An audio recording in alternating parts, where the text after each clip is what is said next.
ততক্ষণে কোথায় যেন চলে গেছেন। আচ্ছা, টেলিপ্যাথির কোনো বাংলা হয়? 26শে সেপ্টেম্বর শহরে মিছিল নেই, সদ্য অনুমতি ছিনানো হয়েছে নাগরিক জমায়েতের। খেপার সাথে দেখা পাড়ার এক পার্কে, গলায় মালা পরে মুড়ি বাতাসা খাচ্ছেন। বললাম, কি ব্যাপার, বার্থডে নাকি? খিঁচিয়ে বললেন, জন্মদিন, আজ ফেরত যাব। কোথায় জিজ্ঞাসা করলাম আমি।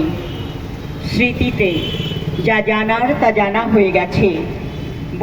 বহুদিন পরে দেশে শীত দাঁড়া গজিয়েছে।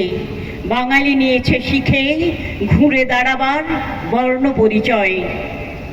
এইবার চিনেছি ওনাকে। চোখের জল আটকে ধরা গলায় বললাম, না গেলেই কি নয়, রোজ যে আপনার দেখা পাচ্ছিলাম, সেই সৌভাগ্য কেড়ে নেবেন?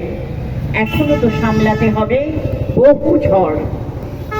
পারবে তোমরা, যে খেপামিতে স্রোতের বিপরীত চলেছ, সমাজ শোধরাতে।